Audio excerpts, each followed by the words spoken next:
shift, from made in China to made in Vietnam, you simply go there and add in the value for more than 35%. You can redefine that is made in Vietnam. Also, you change the nature, because there's a tax number, during the tariff, there's a taxation numbers, the first 6 digits. If you change the nature of the commodity, then you change the nature. So, if you send some material come from China, originally directly sell to US, now you change to send to other country, and when some either adding value, otherwise you change the nature, then it will become made in Indonesia, made in whatsoever the country. This is the reason why the for this quarter, the statistics for Chinese import goes down dramatically. Now, ladies and gentlemen, what will be the consequence and result? Next slide. You are not going, there's not a proper tariff, it's not a proper weapons to trying to make others suffer. You are actually engaged, business engaged is something you need a much more cooperative approach. Now, what if we make the prediction, how this so-called trade war will be concluded?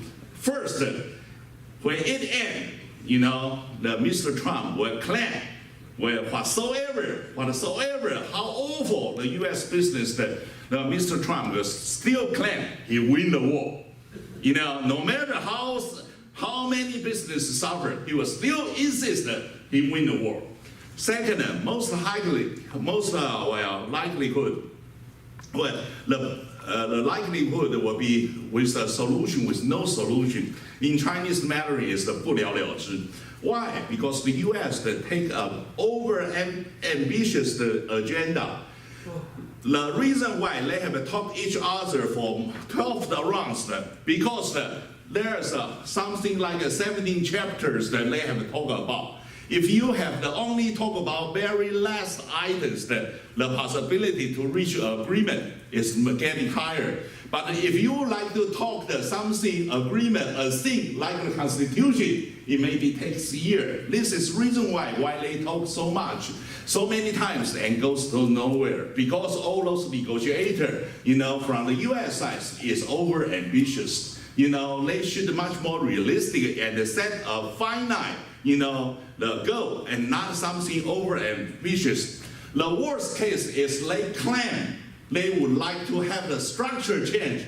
How can any country, like China, they got a century of humiliation, allow the people to direct they to do this or that. So now there's 3 criteria allow us to make the assessment who will win if there's one. Who is going to win the trade war? First, who is the one who can put the pressure on other side? How much the pressure you can put on the other side? On the other hand, the second criterion is how much the pressure you can resist.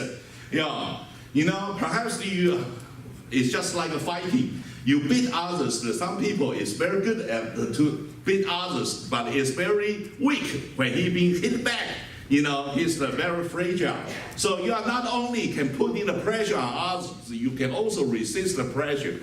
The third criterion is who can afford the devastating lose failure. Washington, United States is a superpower. U.S. cannot afford a failure, especially for Trump's administration. Now, so eventually, the U.S. can put the pressure, but the one who actually suffer is his own compatriot, the U.S. the enterprise and U.S. the businessman. This is the reason why in those congressional hearings that there are so many U.S. entrepreneurs come and against the U.S. the policy.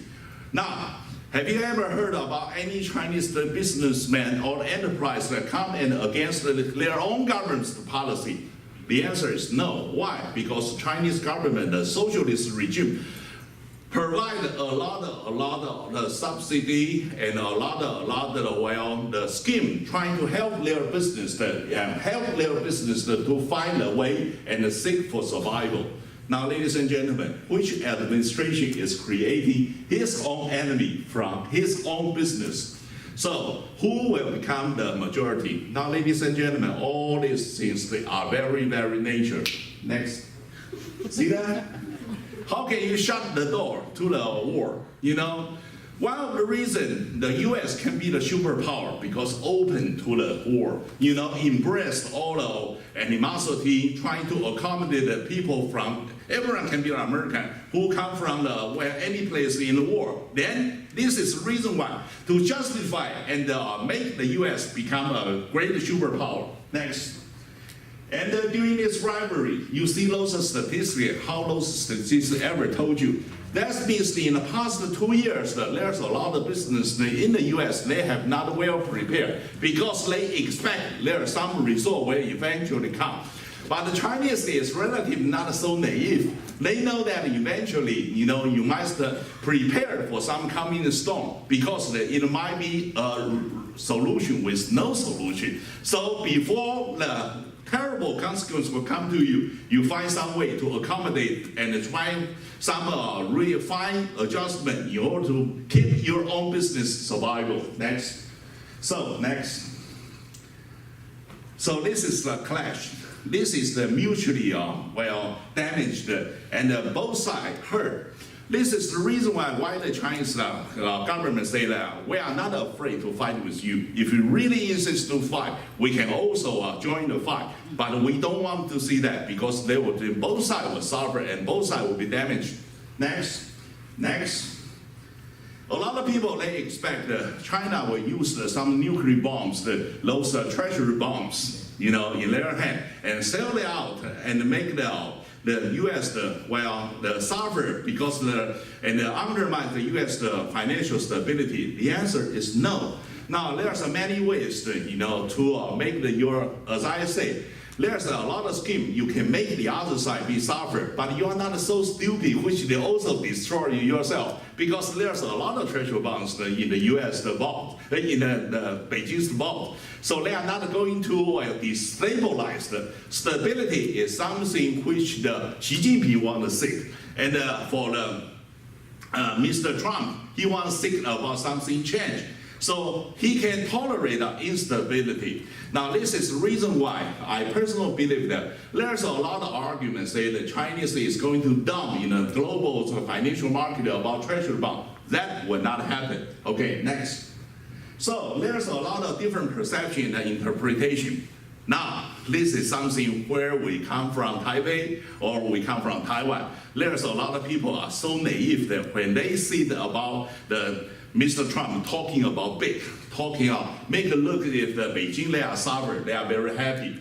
Well, they are not only naive, their stupidity is unbelievably high. Now, ladies and gentlemen, you know, the U.S. loss might not be necessary, the Taipei's gain.